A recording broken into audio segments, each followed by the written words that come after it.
자, 우리가 오늘 자정부터 돌파 기도회를 하기로 했습니다.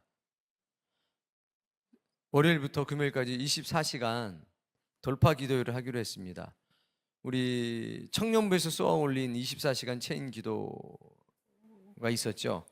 그리고 우리 중보기도단에서 다시 또 그 공을 받아서 쏘아 올렸었는데, 현실적으로 갑자기 시작이 되고 40일이라는 기간이라서 저희들이 이제 긴급적으로 회의를 해서 월요일부터 금요일까지 5일간이죠.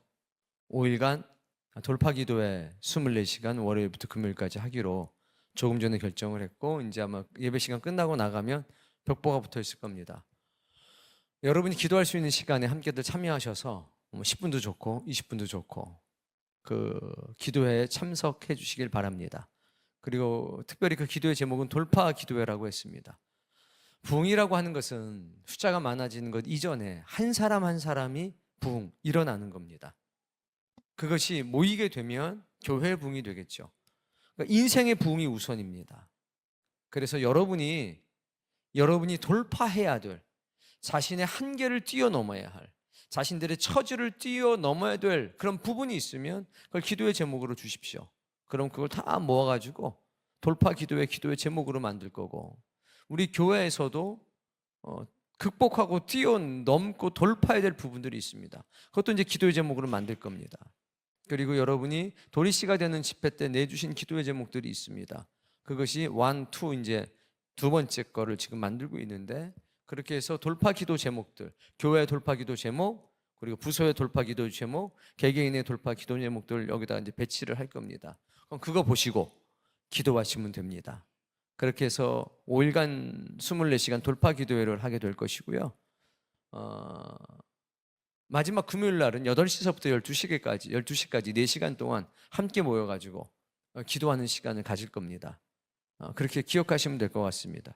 그리고 아침부터 저녁 때까지 9시서부터 6시까지인가요? 5시 반까지인가 본당에서 수업이 있습니다.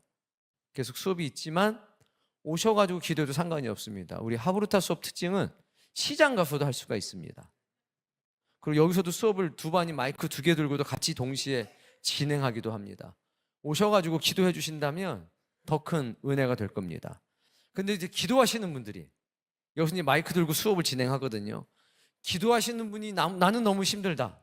그러면 지하에다가 기도할 수 있도록 준비를 해놨습니다. 그런 분들은 또 지하에 내려가서서 기도하시면 됩니다. 이해가 되셨나요? 네, 기타 나머지 사항들은 이제 가장님들 통해서 나가게 될 거고, 그저 내가 10분이 됐든 1시간이 됐든 하루가 됐든 뭐 5일이 됐든 오전이 됐든 오후가 됐든 새벽이 됐든 여러분이 이름을 적어 놓으시고 여러분도 그 시간에 한번 참여해 보도록 하십시오. 그럼 하나님이 주시는 은혜가 특별할 겁니다. 그렇게 해서 여러분 그 인생의 개개인이 돌파해야 될 부분들 하나님께 속 시원하게 고백하고, 또 교회 공동체의 기도와 함께 돌파될 수 있는 그런 일주일간이 되기를 원합니다. 그래서 성경에 그 원조가 신약에는 사도행전 1장에 나와 있습니다. 그래서 사도행전 1장 1절부터 그 의미들을 좀 찾아가 보도록 하겠습니다. 자, 사도행전 1장 1절 말씀부터 읽어보겠습니다. 데오빌로여, 내가 먼저 쓴 글에는 무릇 예수께서 행하시며 가르치시기를 시작하신부터 2절 말씀. 그가 택하신 사도들에게 성령으로 명하시고 승천하신 날까지의 일을 기록하였노라. 누가라고 하는 사람이 데오빌로 가카라고 하는 사람에게 누가 복음을 보냈습니다. 1절과 2절은 그 내용입니다. 누가 복음을 보내서 예수님의 탄생부터 하늘로 올라가시는 과정을 순서대로 기록을 해서 보냈습니다. 따라해 보세요. 하나님께서 하신 일을 알려드렸습니다. 그거예요. 성경은 세 가지로 구성되어 있다고 그랬잖아요. 첫 번째, 하나님이 하신 일. 두 번째, 하나님의 약속, 언약. 세 번째, 하나님의 명령. 이 대부분의 내용들입니다. 근데 지금 누가가 데오빌라 각하에게 쓴 편지 내용에 하나님이 하신 일, 예수 그리스도께서 하신 일을 적어 보내주었다라고 얘기하는 겁니다. 하나님께서 하신 일을 아는 것이 믿음의 기초입니다. 너무 중요한 겁니다. 이것이 없으면, 하나님이 하신 일에 대한 지식이 없으면 엉뚱한 이야기합니다. 엉뚱한 행동하게 됩니다. 교회를 다니면서 세상의 눈을 가지고 하나님을 재단하기 시작합니다. 믿음이 자라나질 않는 겁니다. 자, 3절 말씀. 그가 고난받으신 후에 또한 그들에게 확실한 많은 증거로 친히 살아계심을 나타내사 40일 동안 그들에게 보이시며 하나님 나라의 일을 말씀하시니라.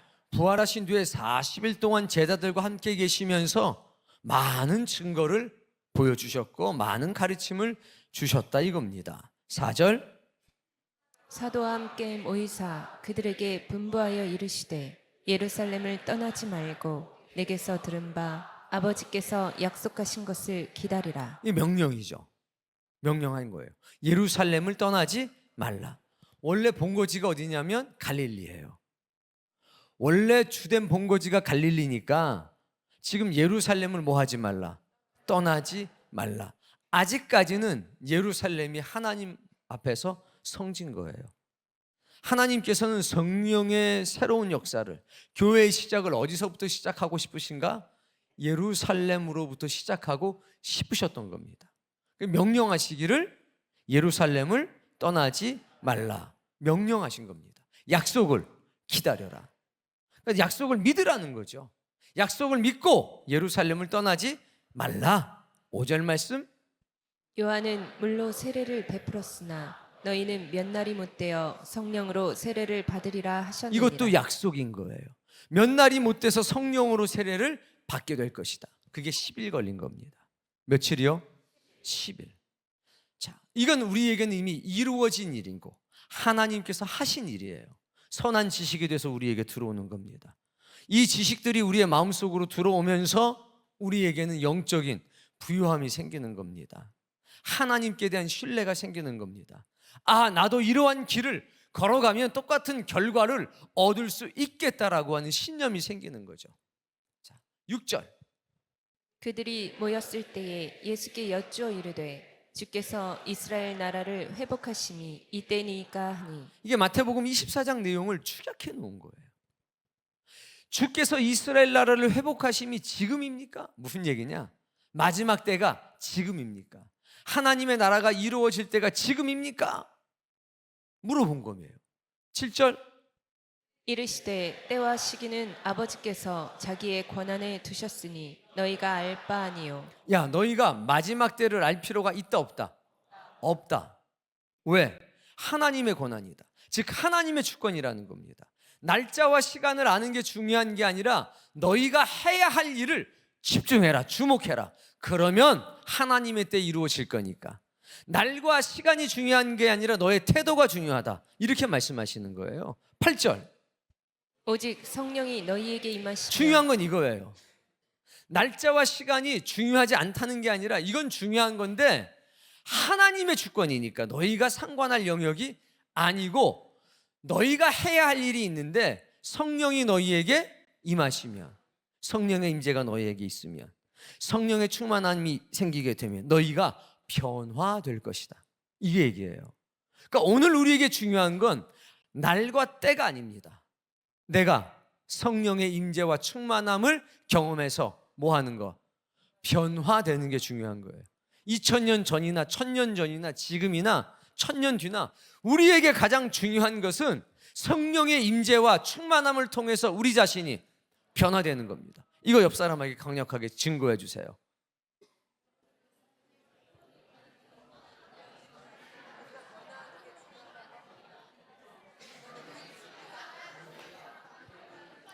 눈을 마주 보면서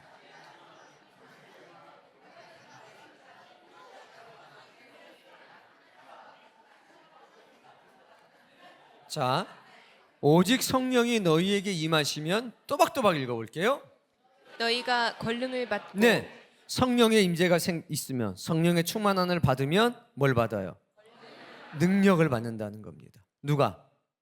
내가. 돌이 아브라함의 씨가 되는 역사가 있다는 거예요. 그럼 여기서 어떤 일이 있냐? 왜 저는 안 변해요?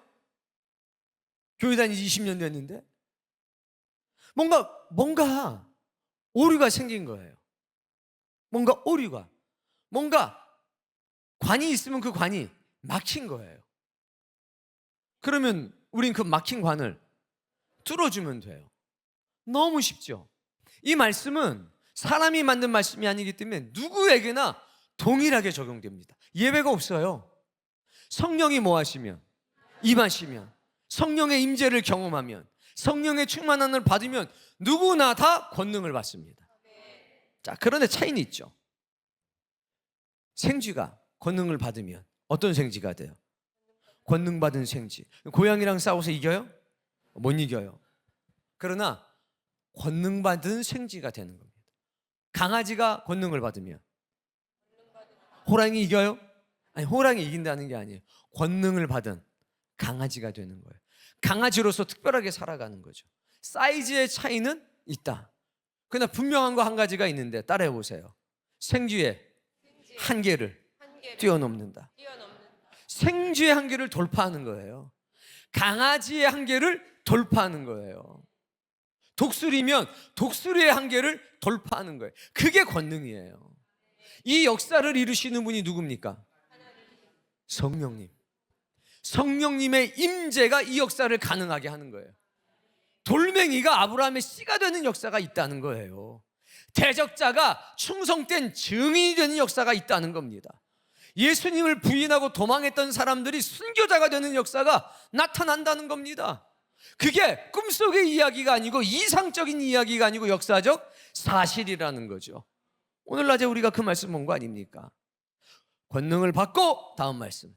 예루살렘과 온 유대와 사마리아와 땅 끝까지 이르러 내 증인이 되리라 하시니라. 누가 돼요? 누구의 증인? 예수님의 증인. 증인은 순교자라고 하는 말과 어원이 똑같습니다. 그러니까 증인은 이퀄 순교자예요. 무언가를 내가 본 것, 내가 들은 것, 내가 믿고 있는 것들을 증거하기 위해서 목숨도 아끼지 않는 게 그게 증인인 겁니다. 이게 거룩한 변화예요. 따라해 봅시다. 생명을 바쳐서 해야 될 일이 있고, 생명을 바쳐서 지켜야 할 것이 있다. 이게 행복한 사람이에요. 그게 증인이에요. 생명을 바쳐서 해야 할 일이 있고, 생명을 바쳐서 지켜야 할 일이 있는 것, 이게 증인인 겁니다. 이게 변한 겁니다. 성령의 임재를 통해서 우린 그런 사람들로 변화되는 겁니다. 문제는 뭐가 문제냐? 옆에 친구 얼굴 보고 얘기하세요. 속도가 문제다. 3번. 뭐가 문제예요? 난 20년 믿었는데 왜 변화가 없어요? 왜 없겠어요? 변화 있어요. 있죠. 근데 뭐가 문제예요?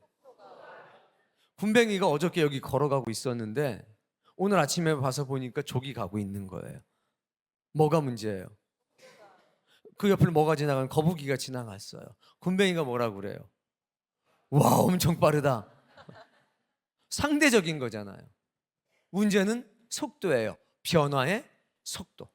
성령님의 임재가 있어도 물속에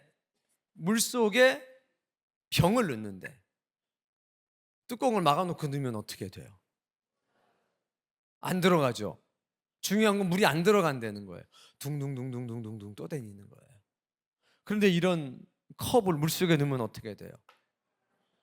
완전히 잠기죠. 무슨 영화가 옛날에 있었어요. 깡패 나오는 조폭 영화. 달마의 놀자인가? 정확하진 않아요. 거기서 이제 절에서 좀 숨어서 지내려고 하는데 주지스님이 문제를 내요. 깨진 독을 주고서 뭐를 채워라. 그러니까 조폭들이 무식하니까 어떡하냐면 손으로 막고 물을 갖다가 막 부어댑니다. 자, 돼요, 안 돼요? 스님들이 다 이럽니다. 다 가더니 그 항아리 안으로 들어갑니다. 이렇게 들어가면서 뭐라 그러냐면 몸은 마음과 하나요, 항아리와 나도 하나니 소승이 항아리 안에 들어간 것이 곧 물이 들어간 것이옵니다. 그랬더니 주지스님이 머리통을 딱 때리면서 그래요. 이놈아, 몸땡이를 집어넣으라고 그랬냐, 물을 집어넣으라고 그랬지. 그래 이제 깡패들이, 조폭들이 뚱뚱한 배 위에다가 그걸 올려놓습니다. 비계살로 막아버리는 거죠. 그래놓고 거기다 물을 막 붓습니다. 그래도 안 되는 거예요. 그러다가 우두머리가 생각이 났어요.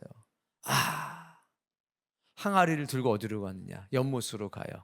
연못에서 확 던져요. 그랬더니 채워지는 거예요. 깨진 항아리도 연못에다 집어넣으면, 여러분, 우리가 깨진 항아리일 수 있어요. 금간 항아리일 수 있어요. 근데 금이 가도 상관이 없다니까요. 제가 이 영화를 본 게 엄청 오래전인데 지금 갑자기 생각이 난 거예요. 어디 대본에 있는 게 아니라. 여러분 보니까 금간 항아리, 깨진 항아리 생각나서, 성령님의 임재와 충만이라는 게 그거예요.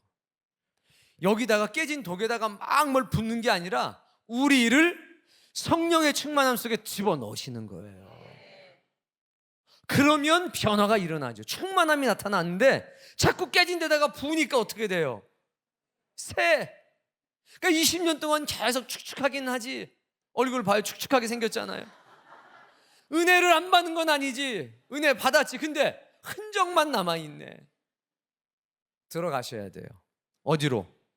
성령의 충만함 속에 완전히 들어가시면 그 안에 역사가 나타나요. 예수님 그거 말씀하시는 거예요. 권능을 받습니다. 아주 작은 능력이라도 얻게 되는 거예요. 그게 하나님의 약속입니다. 겨자씨만한 믿음이 있어도 역사가 나타난대잖아요. 사이즈가 문제가 아니라 살아있는 믿음이냐 죽어있는 믿음이냐, 그게 문제가 되는 겁니다. 돌파합시다. 이렇게 딱 말씀을 하셨어요. 9절 말씀. 이 말씀을 마치시고 그들이 보는데 올라가셨어요. 어디로 올라가셨어요? 하늘로. 우리는 이때 하늘을 이렇게 얘기합니다. 하늘 하면 진짜 하늘이 있어요. 스카이. 두 번째 하늘, 우주. 우리가 보는 대기권 아래에 있는 하늘. 두 번째, 우주. 뚫고 지나가면 우주예요. 세 번째 하늘, 하나님 나라. 하늘이니까 스카이. 저 하늘로 올라가신 거예요? 우주로 가신 거예요? 그럼 대기권 바깥에서 우주선이 기다리고 있다가 예수님 태우고 어디로? 안드로메다 가신 거예요? 아니에요. 어디로 가셨어요? 하나님의 나라로 가셨다는 거예요. 그러니까 공간의 이동이 아니라는 거죠. 이쪽 공간에서 저 위에 공간으로 위치가 바뀐 게 아니라 다른 차원으로 넘어가신 겁니다. 그걸 하늘로 올라가셨다, 이렇게 말씀하신 거예요. 10절. 올라가실 때에 제자들이 자세히 하늘을 쳐다보고 있는데 흰옷 입은 두 사람이 그들 곁에 서서. 누가 있었어요? 제자들이 자세히 하늘을 쳐다보고 있는데 흰옷을 입은 사람 두 사람이 제자들 곁에 서 있었어요. 11절. 이르되 갈릴리 사람들아 어찌하여 서서 하늘을 쳐다보느냐. 너희 가운데서 하늘로 올려지신 이 예수는 하늘로 가심을 본 그대로 오시리라 하였느니라. 저 초등학교 때요, 어머니하고 이렇게 가다가 동해물과 백두산 딱 서요. 그리고 이러고 있어야 돼요. 이거 해본 사람 손 들어봐요. 연세가 있으신 겁니다. 난 도대체 무슨 말인지 모르겠다 손 들어봐요. 신세대입니다. 근데 지금 생각하면 희한한 게, 그 애국가가 어떻게 서울 시내에 다 울리죠? 그 정말 희한한 거. 어디 있어도 그 시간 되면 다 울려요. 차도 섰나요? 차는 갔나요? 내가 너무 어려서 차 타본 적이 없어가지고 이러고 있어요. 그럼 어머니가 저한테 얘기하셨어요. 대영아, 구름이 이제 희한한 구름이 생길 때가 있거든요. 대영아, 저 구름을 타고 예수님이 오실까? 그럼 뭔지도 모르는데 눈물이 핑 돌았어요. 그런 얘기를 많이 했어요. 왜? 예수님이 구름 타고 오신다고 했으니까 이상한 구름, 뭔가 노을래 뭐가 뭐 번쩍번쩍거리면 어머니가 얼마나 답답했으면 그랬겠어요. 믿지 않는 남편 데리고 사니까 제 손 붙들고서 대영아, 저 구름 타고 기억나세요? 뭐 기억 안 나도 상관없어요. 둘 중에 하나만 기억하면 되지. 저는 그게 가슴이 뭉클뭉클했어요. 저도요, 구름만 보면 그 생각 나는 거예요. 어린데 어머니가 그 말씀을 하니까 성경을 알아요, 뭐를 알아요? 초등학생이. 그것만 보면 나도 주님이 저거 타고 오실래나 이런 마음이 들었다고요. 하루부터 학생들 질문할게요. 빈 무덤과 두 천사. 아니, 권장을 얘기해야지. 누가복음 24장, 23장은 예. 그러니까 누가복음 24장에 이 두 천사가 나와요. 흰 옷 입은 두 천사가. 그래서 놀라질 않은 거예요. 왜? 그때 이미 한번 봤거든. 그래서 놀라지 않은 거예요. 흰 옷 입은 두 사람이 그들 곁에 서서 얘기를 하는 거예요. 근데 그들은 두 천사란 말이에요. 누가복음 24장에서 빈 무덤을 지키고 있었던 두 천사를 이미 만나봤기 때문에 놀라지 않는 거예요. 만약에 여기 두 천사가 나타나서 이야기하면 난리 나요. 뉘시오니까부터 시작해가지고 귀신이라고 도망가는 사람부터 살려달라고 엎드리는 사람부터 난리도 아닐 거예요. 보세요. 하늘을 보라는 얘기입니까? 아니에요. 보지 말라는 얘기예요. 이거는요. 왜 하늘을 쳐다보냐? 다시 오실 텐데. 어떻게 해요? 가심을 본 그대로 오시리라. 어디로 와요? 땅으로 다시 오신다는 거예요. 그럼 어디서 만나면 돼요? 여기서 만나면 돼요. 뭐 하고 있다가? 친구들하고 얘기해 봐요. 11절까지 읽는 동안에 답이 있어요. 누가 예수님을 만났는지 거기에 답이 있어요. 찾아봐요. 성령을 받으면 변화된 사람들?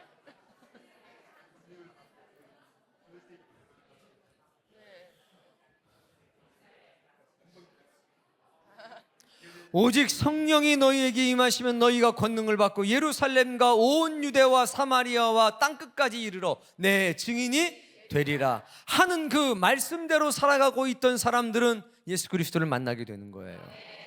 그러니까 시대와 상관없이 우리는 어떻게 살아야 되느냐? 증인으로 살아야 돼요. 근데 문제는 증인으로 살고 싶다고 사는 게 아니라 성령의 임재를 경험해야 된다는 거죠. 성령의 충만함을 받아서 변화되어야 된다는 거죠. 내 의지로 되는 게 아니라 성령님의 능력으로 이 역사가 되는 겁니다. 우리가 간절히 기도해야 될 것은 여러 가지 문제들이 있지만 본질적인 것, 하나님 성령의 임재를 경험하게 해 주옵소서. 성령의 충만함이 날마다 있게 해 주옵소서. 나 변화되게 해주세요.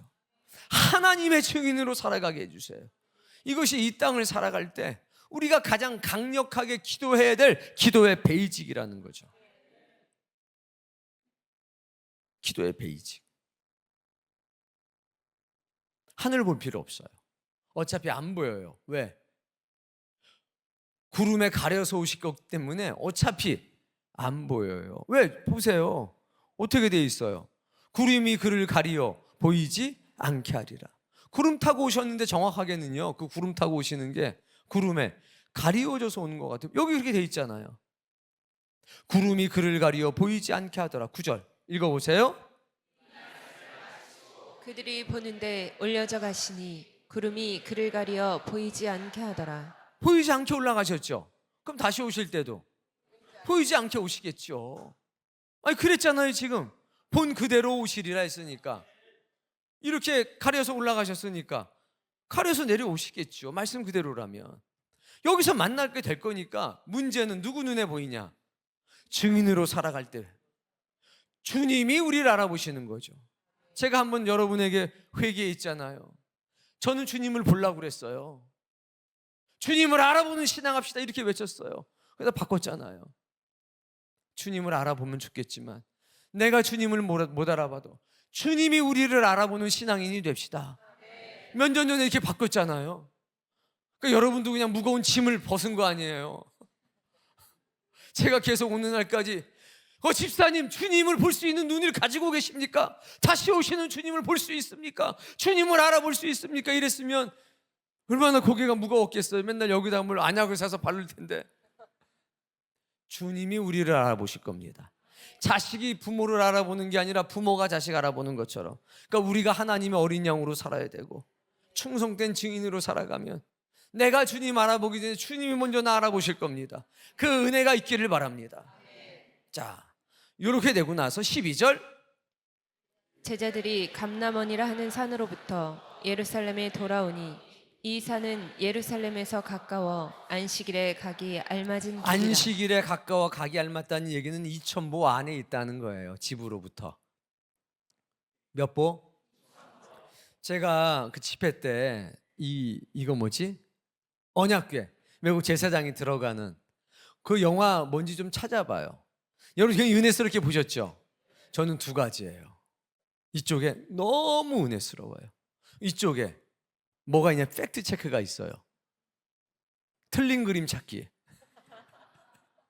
이게 자동으로 돼요. 저는 괜찮아요. 틀린 그림을 찾으면서도 너무 은혜를 받아요. 틀린 그림이 많이 나왔어요. 언약궤 모양부터 틀렸고, 그리고 사람들이 가까이서 보지는 못해요. 2000보 떨어지라고 그러셨어요.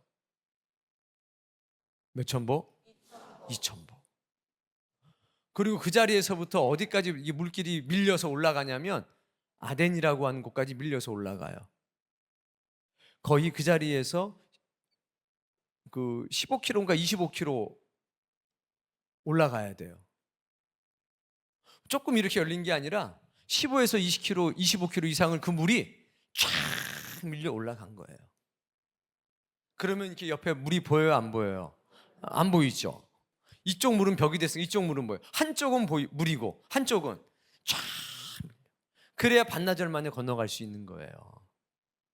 뭐 4km 벌어져가는 못 건너가요. 며칠 건너가야 돼요. 그러니까 그런 게 난 다 보이는 거야. 그거 보면서 막 은혜를 받으면서도 그런 게 다 보여요. 안 섞여요. 그러니까 은혜 받는 게 전혀 지장이 없어요. 그러나 숨은 그림은 다 보여요. 아, 저걸 바꿔야 되는데, 옆에서 보면서 이건 있을 수도 없는 일인데. 왜? 하나님께서는 그 물이 갈라지는 모습을 자세히 보려면 앞에서 못 보니까 2000보를 떨어지라고 그런 거예요. 1km 떨어지라고 그런 거예요. 성경을 이렇게 보면요, 너무 감동적인 거예요. 거기서 1km 밖에서 봐야 제대로 보인다니까요. 물이 쫙 말려 올라가서 뭐가 돼요? 벽이 돼서 쫙 끝까지 가는 걸 보게 하신 거예요. 누가? 하나님이. 몇 킬로 밖에서? 맨 앞에는 1km인데요, 맨 뒤는요, 상상도 못하는 거죠. 250만 명, 350만 명인데 그걸 멀리서 보는 거예요. 박수가 안 나오겠어요? 할렐루야가 안 되겠어요? 놀라운 역사죠. 정말 놀라운 역사입니다. 13절. 들어가 그들이 유하는 다락방으로 올라가니 그 다락방 이름은 마가 요한의 다락방, 줄여서 마가의 다락방. 사도행전에서 뭐라고 얘기합니까? 마가 요한의 어머니의 다락방. 우리는 뭐라고 부르는데? 마가의 다락방. 그 말씀이 나오는 데는 사도행전 몇 장이지? 야고보의 순교와 베드로의 탈옥 사건이 같이 기록이 돼 있지. 12장. 사도행전 12장. 거기 보면 뭐라고 기록되어 있냐? 마가 요한의 어머니의 집, 마가 요한의 어머니의 다락방, 이렇게 돼 있어요. 그러니까 마가 집이 아니라 누구의 집이에요? 정확하게 한다면 마가 요한의 어머니의 집 다락방에서 역사가 나타났던 거예요.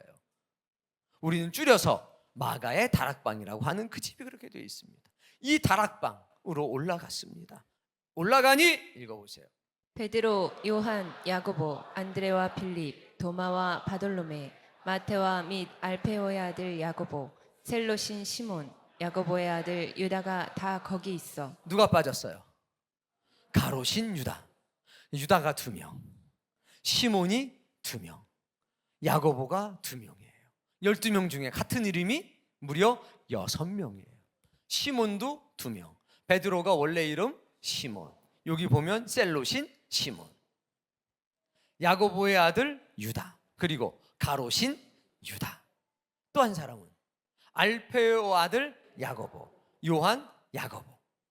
이렇게 똑같은 사람이, 똑같은 이름이 몇 명? 6명. 세 쌍이 있었어요. 자, 어디에 있습니까 이 사람들이? 마가의 다락방. 정확하게는 마가 요한의 어머니의 다락방. 이야, 엄청 똑똑해졌어요. 14절. 여자들과 예수의 어머니 마리아와 예수의 아우들과 더불어 마음을 같이하여 오로지 기도에 힘쓰더라. 자, 마가의 다락방에서 모여서 제자들이 있었고, 또 누가 있었느냐? 여자들이 있었고, 두 번째 예수님의 어머니 마리아가 있었고. 왜? 막달라 마리아를 비롯한 많은 마리아가 있었거든요. 또 중요한 사람들이 등장하네요. 예수님의 아우들. 자, 예수님의 형제들이, 아우들이 예수님을 비난했습니다. 그 어디에서 비난했습니까? 하브루타요.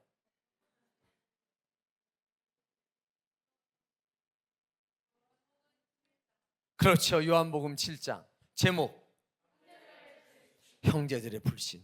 요한복음 7장에서 비난을 했어요. 형제들이, 형님 선지자 노릇하시려면 여기 나사렛 좁은 등로에 갈릴리에 사지 마시고 예루살렘으로 가 사시옵소서, 이렇게 했어요. 근데 지금은 이 예수님의 아우들 형제들이 마가 다락방에 와서 함께 기도하고 있어요. 예수님을 자신의 형이 아니라 하나님의 아들로 믿게 된 거죠. 형제들이 믿으면 게임 끝난 거예요. 안 믿었던 사람들이니까 부활하신 주님을 보고 믿지 않을 수가 없었다. 그런데 그 중에서도 중요한 인물 하나가 있으니 그 이름 야고보. 예수님의 동생 이름도 야고보였어요. 초대교회의 지도자였습니다. 야고보서, 성경에 나오는 야고보서는 예수님의 제자 야고보가 아니라 예수님의 형제 야고보.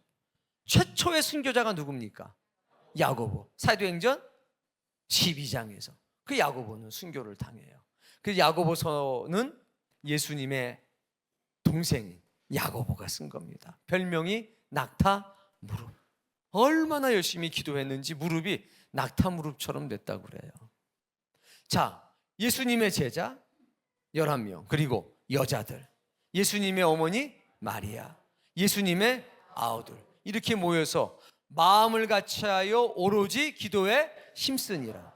15절. 그래서 이 사람들을 120 문도라고 하는 거예요. 남자만, 여자 빼고 몇 명? 120명이 모여서 기도했어요. 오로지 마음을 해서 며칠 동안? 10일 동안. 10일째 되는 날 다락방에 성령님이 임한 겁니다. 오늘 낮에 봤던 말씀 사도행전 2장인 거죠. 이걸 우리는 뭐라고 얘기하냐? 전혀 오로지 기도라고 얘기해요. 우리가 일주일 동안 월요일부터 금요일까지 이 기도하겠다는 거예요. 돌파 기도회. 여기는 목적이 분명했어요. 성령의 세례, 성령의 임재에 관한 기도예요. 얼마나 벅찬 기대를 갖고 했겠습니까? 우리도 똑같아요. 가장 본질적인 것은 성령의 임재입니다. 성령의 충만함을 통한 거룩한 변화입니다. 그런데 우리가 막혀있는 부분이 있다고요. 막혀있는 부분. 그 임재가 내 속에, 내 영혼 속에 일어나야 되는데 누구는 지나친 어떤 염려 때문에 막혀있고, 누구는 근심 때문에 막혀있고, 누구는 그게 질병일 수도 있고 뭐일 수도 있고 뭐일 수도 있고 뭐일 수도 있어요. 누구는 그것이 역사가 나타나는데 너무 더디게 나타나는 무언가 장애물이 있을 수도 있다는 거예요. 100명이 있으면 100가지 이유가 있을 겁니다. 이번에 그것을 뭐 하자는 겁니까? 돌파하자. 돌파해보자. 무엇으로? 기도로. 이렇게 120명이 모여서 남자만 120명. 근데 요즘엔 여자를 안 세면 큰일 나죠. 큰일 나요. 남자 여자 상관없이 우리 모여서 기도할 때, 마음을 같이하여 오로지 기도에 힘쓸 때에 이 놀라운 역사가 나타나게 됐다. 10일 만에 성령님의 임재가, 충만함이 나타나서 오늘 낮에 들었던 그 말씀의 역사가 나타났던 겁니다. 이게 신약의 돌파 기도였던 거고 24시간 체인 기도였던 겁니다. 정확하게는 그냥 체인이 아니라 계속 기도했던 거예요. 주님의 명령을 따라서, 하나님의 약속을 따라서. 근데 구약에도 이렇게 기도했던 때가 있습니다. 그 한 구절 보고서 정리하겠습니다. 역대하 20장 1절 말씀에 보면 그 유명한 여호사밧의 기도하는 모습이 나옵니다. 1절 말씀. 그 후에 모압 자손과 암몬 자손들이 마온 사람들과 함께 와서 여호사밧을 치고자 한지라. 요단강 동쪽에 있는 사람들이 때로 몰려와서 여호사밧을 치려고 했습니다. 감당이 안 되는 상황이었어요. 3절 말씀. 여호사밧이 두려워하여 여호와께로 낯을 향하여 간구하고 먼저 뭐 했냐? 하나님께 기도했어요. 사람들 불러 모은 게 아니라 먼저 하나님께 기도했습니다. 그 다음에 온 유다 백성에게 금식을 해라 라고 공포를 한 거예요. 우리는 일이 급할수록 하나님께 먼저 우리의 얼굴을 들이밀어야 합니다. 그리고 나서 사람과 상의해야 됩니다. 어떠한 상황 속에서도 주의 낯을 먼저 구하는 하나님의 사람 되시길 바랍니다. 4절. 유다 사람이 여호와께 도우심을 구하려 하여 유다 모든 성읍에서 모여와서 여호와께 간구하더라. 모여왔다는 얘기는 뭐냐? 예루살렘으로 다 모였다는 거예요. 각자의 성읍에서 어디로 왔다고요? 예루살렘. 기도하러 예루살렘으로 온 거예요. 그때는 성전이 하나였으니까, 예루살렘 하나였으니까 다 나온 겁니다. 5절. 여호사밧이 여호와의 전 세 뜰 앞에서 유다와 예루살렘의 회중 가운데 서서 그래서 여호와의 전 뜰 앞에 서가지고 유다와 예루살렘 모든 사람들이 모인 데서 말을 하기 시작하는 겁니다. 자, 9절. 만일 재앙이나 난리나 견책이나 전염병이나 기근이 우리에게 임하면 주의 이름이 이 성전에 있으니 우리가 이 성전 앞과 주 앞에 서서 이 환난 가운데에서 주께 부르짖은즉 들으시고 구원하시리라 하였나이다. 집에서 기도해도 들으시고, 들녘에서 기도해도 들으시고, 산에서 기도해도 들으시고, 어디서 기도해도 다 듣습니다, 하나님이. 그러나 특별히 솔로몬이 성전을 건축할 때 이 말씀을 했거든요. 그리고 하나님이 그것을 받아주셨어요. 우리가 잘못해서 우리의 마음이 하나님으로부터 떠나서 이 성전이 아니라 먼 이방 땅에 잡혀간다면, 거기서 예루살렘 성전을 향해서 기도하면 우리를 기억해서 다시 성전으로 돌아오게 해주십시오. 우리의 죄를 용서해 주십시오. 이렇게 기도했고 하나님이 오케이 허락하셨어요. 그리고 이 땅에서 이런 일이 있다면 주의 성전에 나와서 주께 부르짖으면 내가 너희들을 구원하리라 약속하지 않으셨습니까? 이방 땅으로 끌려가면 성전을 향해서 기도하면 들어주신다고 그랬고, 이 땅에서는 성전에 나와서 얼굴을 마주대서 기도하면 반드시 들어주신다고 하지 않았습니까? 하나님의 약속에 의지해서 뭐 하는 겁니까? 기도하는 겁니다. 우리 말씀에 의지해서 기도하는 신앙인이 되어야 합니다. 자, 그랬더니 12절 13절. 우리 하나님이여 그들을 징벌하지 아니하시나이까. 우리를 치러 오는 이 큰 무리를 우리가 대적할 능력이 없고 어떻게 할 줄도 알지 못하옵고 오직 주만 바라보나이다 하고. 우리가 5일간 기도할 때 이 말씀을 담아야 돼요. 오직 주만 바라봅니다. 우리는 능력 없습니다. 오직 주만 바라봅니다. 주여 우리를 불쌍히 여겨 주옵소서. 나를 긍휼히 여겨 주옵소서. 은혜 받고 있으면서도 거룩한 변화가 더디 일어나는, 변화의 속도가 너무 느린 나를 하나님 불쌍히 여겨 주옵소서. 나는 어디가 막혀 있는지 모르겠습니다. 하나님은 아시니까 하나님이 제발 뚫어주십시오. 그 막힌 곳을 뚫어주십시오. 그게 막힌 담이면 그 담을 헐어주십시오. 그게 혈관이라면 혈관을 뚫어주십시오. 문이 닫혀 있으면 그 문을 열어주옵소서. 오직 주만 바라봅니다. 13절. 유다 모든 사람들이 자, 유다 모든 사람들이 그들의 아내와 그들의 아내, 자녀와 자녀, 어린이와 어린이 더불어 다 함께 여호와 앞에 섰다. 이때는 남자만 사람 취급할 때 아닙니까? 그런데 남자만 와서 기도한 게 아니에요. 누구도 왔고 아내도 왔고, 아내만 온 게 아니에요. 성인만 온 게 아니에요. 자녀들이 왔어요. 그리고 어린아이들까지 다 모였습니다. 함께 기도했습니다. 이 역사가 5일 동안 이루어지길 바랍니다. 경험하게 해주셔야 돼요. 성령의 체험을 해주시게 하셔야 돼요. 기독교의 신앙은 체험의 신앙입니다. 말씀이 육신이 되신 것, 그러니까 하나님의 말씀은 우리 가운데 이루어지는 겁니다.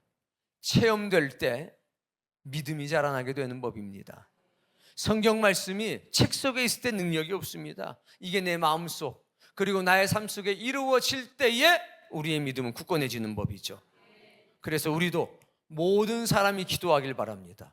시간이 중요한 게 아니에요. 1분이냐 1시간이냐 안 중요합니다. 참여하는 게 중요합니다. 그러니 아내 손 붙들고 오세요. 자녀들 손 붙들고 오십시오. 어린아이의 손 붙들고 오십시오. 1초라도 괜찮습니다. 그리고 돌파기도 하세요. 내 막힌담, 내 한계, 나를 붙잡고 있는 그 쇠사슬들, 그게 무엇이 됐든지 하나님과 씨름해서 거기에 응답받기를 바랍니다.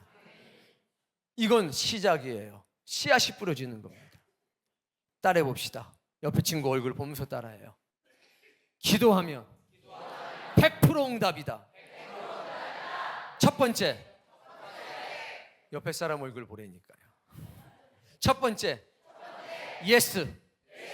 두 번째, no. 세 번째, slowly. 천천히. 네 번째, wait. 기다려. 자, 네 가지 알려주세요.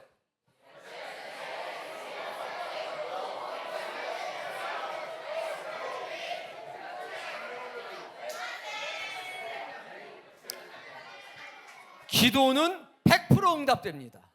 첫 번째 100% 응답. 첫 번째 예스, 좋았어. 두 번째 안 돼. 그것도 응답이에요. 아빠 말이 하나 사게. 돈 100만 원만 줘요. 그럼 뭐라 그래요? 천천히? 기다려? No! 안 돼. 그 위험하니까 안 돼. 그것도 뭐예요? 응답이죠. 안 돼도 응답이에요. 세 번째 천천히. 천천히 해줄게. 천천히. 네 번째 wait. 기다려. 때를 기다려. 이건 천천히 하고 좀 달라요. 그렇죠? 천천히 하고 달라요. 그래서 기도는 항상 몇 프로 응답이라? 100% 응답이라. 기도 응답이 안 되는 경우는 없어요. 근데 어떤 친구는 노만 있어서 문제긴 한데 100% 응답이에요. 믿고 기도하셔야 돼요. 이 놀라운 역사를 경험하시길 바랍니다.